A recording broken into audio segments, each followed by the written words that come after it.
My name's Jason. I'm 21, live in a small town in Arizona, and work part-time at my friend's auto shop. It's not a fancy job or anything, but I like it. I fix stuff, hang out with cool people, and make just enough to cover rent, food, and gas, well, if I had a car right now. I just walk a lot. I actually like it. It clears my head. That day started like any other. I had a couple of oil changes and brake pad jobs, wiped my hands on the same dirty rag I always use, closed the shop with Tyler, and started my usual walk home. It was early evening sun just starting to dip. I had my earbuds in listening to some old school rock, just zoning out. I was cutting through a quieter neighborhood, one of those older ones where all the houses have big porches and fences that need painting. I passed by a house I'd seen a million times, always neat white curtains, some flowers on the windowsill. Never saw anyone go in or out, though. And then boom, the front door flew open. I flinched, ripped out one earbud. A woman stormed out, slamming the door behind her so hard the windows rattled. She was yelling something back into the house. I couldn't catch the words, but it sounded angry. Her voice cracked like she was holding back sobs and rage at the same time.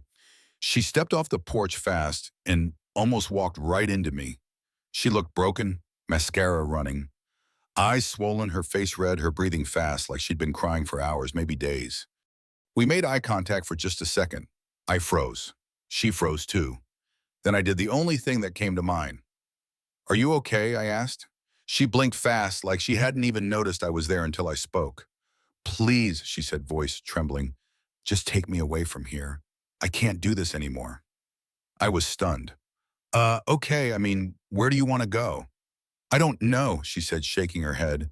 "Anywhere that's not here." I didn't have a car, but there was this little diner 2 blocks away, the kind of place with plastic booths and coffee that always tastes burnt but feels like home. I pointed toward it. "There's a place we can sit just over there. Let's walk. You can calm down, maybe get some water." She hesitated, then nodded, silent tears still rolling down her cheeks. We walked in silence. I didn't know what to say. I didn't even know her name. When we got to the diner, it was almost empty. We took a booth in the corner.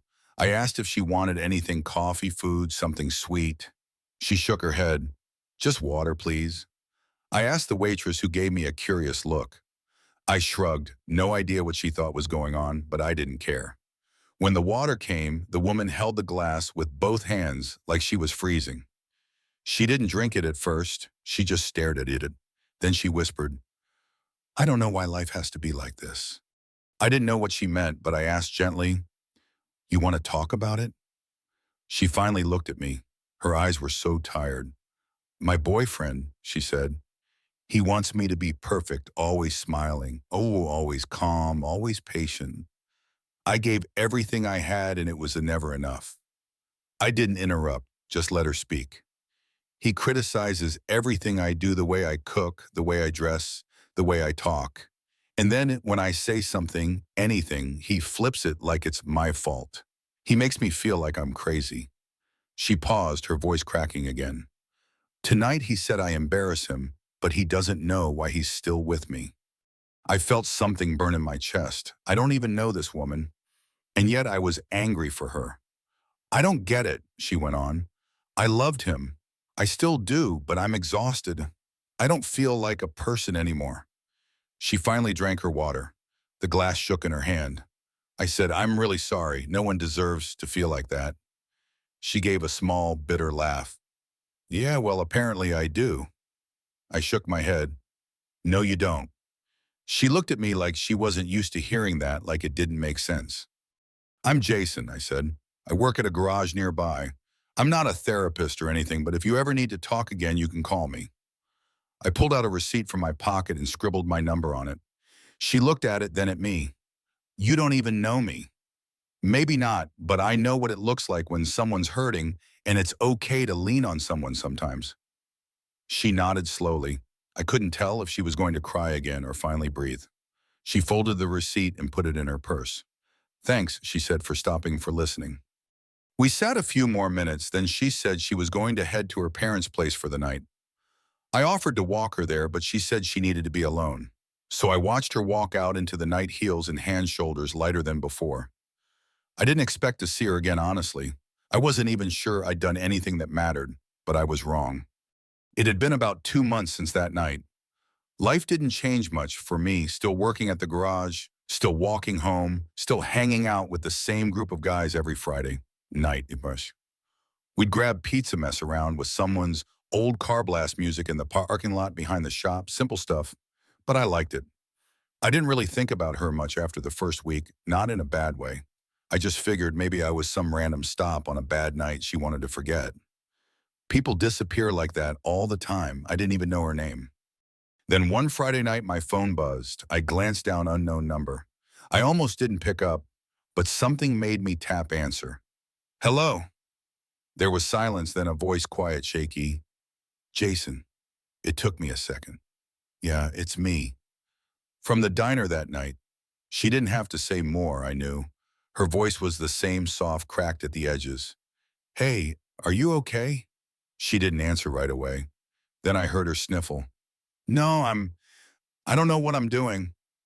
I stood up and walked a little away from the group. Where are you? There's a park by Fairview Drive. I'm on a bench near the back trail. I just needed to get out.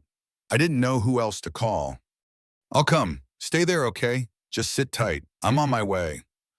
I told the guys I had to go emergency personal stuff. They gave me a look but didn't ask questions. I jogged the whole way. It wasn't far, maybe 10 minutes, but I didn't want her to leave. I didn't want her to feel alone again. When I got there, the park was quiet, almost empty. One street lamp flickered weakly over a bench near the woods. She was sitting there hugging her knees, her face turned toward the ground. I slowed down, catching my breath, then said softly, hey. She looked up. Her eyes were red again, but not fresh tears. She looked tired, worn down in a way that went deeper than one night. Sorry, she said, wiping her face. I shouldn't have called. Yes, you should have, I said, sitting down next to her. I'm glad you did. We sat in silence for a bit. Then she said I went back to him after that night. I told myself things would change, that he'd try, that maybe it was just stress. I didn't say anything, just listen. We had 2 good weeks. He apologized. We even went out for dinner once. He bought flowers. It felt real. She paused. Then it all went back, the same arguments, the same silent treatments. He said I was lucky to have someone like him, that nobody else would put up with me. She laughed bitterly, and I believed it for a while. I asked quietly, what happened tonight? I told him I was done, packed the bag, and left. I didn't even think, just drove to this park. I used to come here when I was a kid. It was the only place that felt safe. I nodded. You don't have to explain. She looked at me. You said I could call you. Probably didn't expect it to be months later. I'm in it. Doesn't matter how much time passed. She looked down at her hands. I feel stupid, like I should have known better. You're not stupid, I said. You're just human. She didn't respond right away. Then she asked, what were you doing tonight before I called? Bonfire with the guys. Nothing big. She smiled faintly. You got a good life, huh? I shrugged. It's simple, but yeah, I'm happy with it. She was quiet for a second, then she said, I wish I remembered what that felt like. I hesitated, then said, want to come meet them? She looked surprised. Your friends? Yeah, we're just hanging out. No pressure, no judgment, just people laughing about dumb stuff. You might like it. She hesitated. I don't know. You don't have to stay long, but I think it would do you good to just be around people who aren't trying to control you. Oh. She bit her lip, thinking, then slowly nodded. Okay, yeah, let's go. We walked back to Mason's house together. The fire was still going, the guys sitting in a circle on old camping chairs. When we stepped into the light, everyone turned. Yo, Jay, Tyler called out. You good? Yeah, I said, this is a friend. She's cool. They didn't question it. Mason handed her a bottle of water. Someone offered her a chair. She sat down next to me, a little nervous at first, but it faded fast. We talked, we laughed. She even roasted a marshmallow, even though she burned it. Someone passed her an aux cord, and she played some 2000s throwbacks. Everyone cheered. I watched her. For the first time, she looked like herself, not the girl on the porch, not the one crying in a diner, just her free light, alive. When it got late, I offered to walk her to wherever she was staying. She said she didn't want to go back to her place. She was crashing at her parents' house for now. It wasn't far. We walked in silence for a while. At her front steps, she turned to me. "Thank you," she said. "I needed this more than I even knew." I smiled. "Anytime." She leaned in and kissed me on the cheek, quick, soft, then pulled back and gave a small smile. "Good night, Jason." "Good night." And just like that, she disappeared behind the door. I stood there for a moment, then turned and walked back home. Not really sure what had just happened, but knowing for sure it mattered. The next few days after that felt different. I kept thinking about her, not in a romantic way, not yet just as someone I couldn't stop wondering about how she was doing, if she was okay, if she had really meant it when she said she was done with him. She hadn't texted or called, and I didn't want to pressure her, but I kept my phone close just in case. A week later, on a Thursday afternoon, I was under the hood of an old Honda Civic at the shop when I got a text. "Hey, it's me. I just wanted to say thank you again." That night meant more than you know. I wiped my hands on a rag and stared at the message for a second. Then I typed back, "I'm glad you're doing okay." "Better," she replied. "Still figuring things out, but I'm breathing easier." I smiled and slid the phone into my pocket. That was it. No heavy emotions, no drama, just a small message that said, "I'm healing." And after that, we started talking more often, a few messages every couple of days, then short calls. Sometimes she'd send a song she liked. Sometimes I'd tell her something dumb that happened at the shop.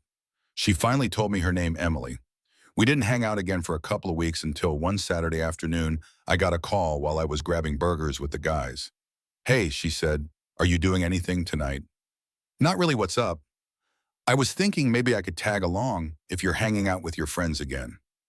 I blinked. "Oh yeah, of course. You sure, yeah," she said, and I could hear the hesitation in her voice. "I just feel like I need to do something normal, be around people who don't make me feel like I'm shrinking." I told her where we'd be, Tyler's place this time, and offered to swing by and walk her there. She met me outside her parents' house, casual clothes, no makeup, hair tied back, and still somehow she looked more like herself than she ever had. "You ready?" I asked. She nodded and we walked. That night was nothing fancy. Some folding chairs in Tyler's backyard, a Bluetooth speaker, and a table full of snacks. The guys were the same as always, loud, sarcastic, but good-hearted. They didn't pry, didn't act weird, just welcomed her in like she'd always been there. And Emily, she lit up. I mean, really lit up.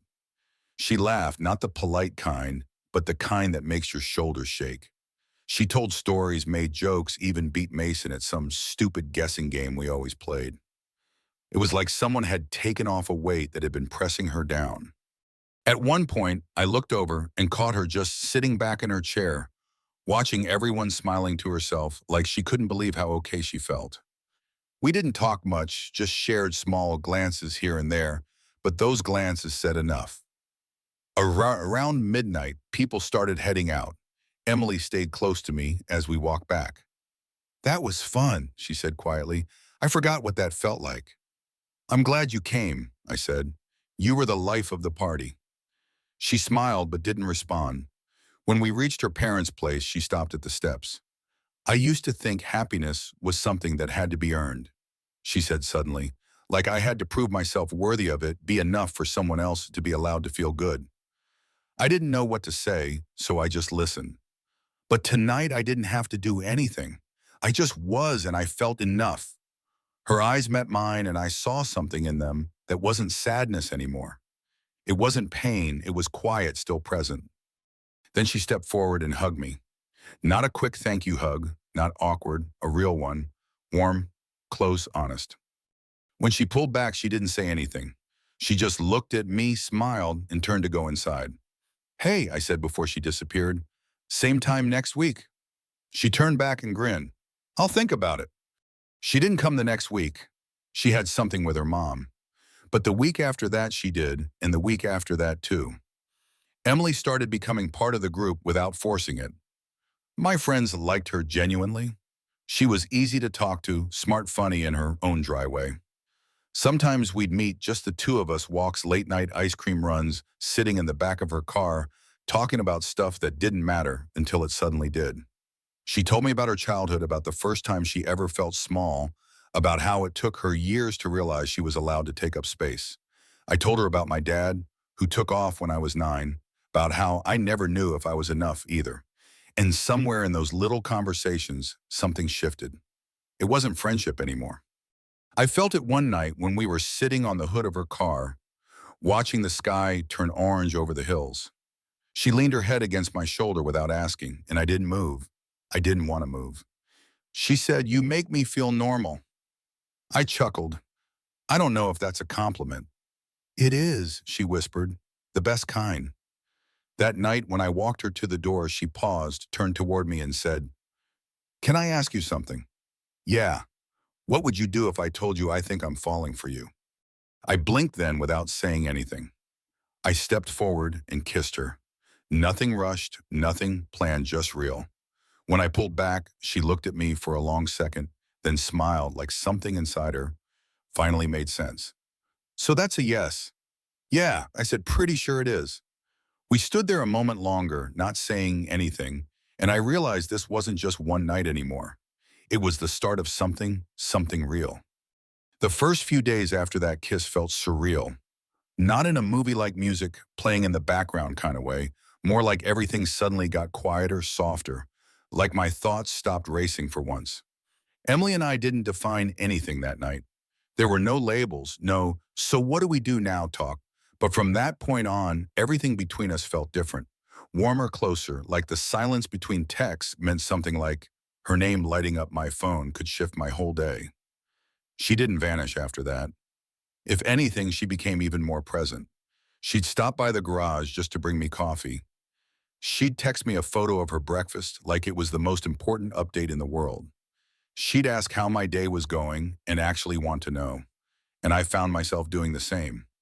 I started looking forward to the end of each shift, not because work was over, but because I knew she'd be waiting either in person or in my inbox or on the phone with that calm, steady voice of hers that somehow always made me feel like I was right where I needed to be. One night we were sitting in her parents' backyard. It was just the two of us, a couple of lawn chairs, in a sky full of stars that looked too perfect to be real. She was wearing one of my hoodies oversized on her sleeves halfway down her hands. She pulled her legs up into the chair and looked over at me. "I've been thinking," she said. "Dangerous," I teased. She rolled her eyes. "I'm serious." I looked at her. "Okay, what's up?" She hesitated like she wasn't sure if she wanted to let the words out. Then she said it. "I think I love you." I blinked. She didn't say it, dramatically didn't wait for a reaction. She just said it like she needed to get it out of her chest, and I swear, time paused for a second. I never had a girl say that to me first, and especially not someone like her. Someone who had walls, history pain behind her smile. "You don't have to say it back," she added quickly. I just, I needed to say it. I've been carrying it around for a few days now, and it's been driving me nuts. I didn't say anything right away, not because I didn't feel something I did. I just wasn't sure how to respond without messing it up. So instead of overthinking it, I stood up from my chair, walked over to her, and kissed her softly. Slowly, no performance, no fireworks, just me and her under the stars, the world somewhere far away. When I pulled back, she was smiling. "I guess that's a yes," she whispered. "Yeah," I said, "that's a yes." From that moment on, we were a couple, not officially on paper, but in every way that mattered. My friends knew. Her parents figured it out too. Nobody said much, and honestly, we didn't care. It wasn't about making announcements. It was about how we looked at each other when nobody was watching, how we laughed in sync, how the silences between us stopped feeling awkward and started feeling peaceful. One Sunday afternoon, we were sitting on the floor of her bedroom, eating cheap takeout and scrolling rental listings on her laptop. She looked at me and said, "Do you think we're rushing it?" "Maybe," I said, "but rushing towards something that feels right doesn't really scare me." She smiled. "Good, because I found a place." It was a small house on the edge of town. Nothing fancy, one bedroom, tiny yard, old plumbing probably, but it was affordable, private, and more importantly, ours. Or at least it would be. We went to see it 2 days later. The paint was peeling and the carpet looked like it hadn't been replaced since the 90s. But Emily walked through it like she was already decorating the walls in her mind. "This could work," she said, standing in the middle of the empty living room. "I could be happy here." I watched her as she said it, how her eyes softened, how the tension in her shoulders faded, how she took a deep breath like it was the first one she'd taken all year. And I realized something. She wasn't running anymore. Not from her ex, not from herself, not from whatever pain she'd been dragging behind her for years. She was walking towards something new, something solid, and I was walking there with her. That night, we sat on the floor again, this time in my room. She was scrolling her phone while I was flipping through a notebook I used to jot down dumb ideas in. She looked up at me and said, "Do you ever think about how we met?" I smirked. "Every time I walk past that street." She nodded. "I still hear the door slam in my head sometimes. That version of me, I barely recognize her now." I leaned back against the wall. "She's still part of you." "Yeah," she said, "but she's not the only part anymore." There was something in the way she said that, a confidence, a calm that was when it hit me. This whole thing, this connection, this love, whatever it wasn't about rescuing her or filling some void. She didn't need saving. She just needed someone to see her, truly see her, and somehow that someone turned out to be me. We stayed like that for a long time, no music, no background noise, just her head resting on my shoulder and the quiet hum of life finally settling. We signed the lease 2 weeks later. It wasn't some big dramatic moment, no confetti, no champagne, no moving in together, Instagram posts, just me. Emily, a sleepy realtor with too many keys and a bunch of paperwork with too many pages. We held hands when we signed. She squeezed mine tighter than usual. The first night in the new place felt like camping.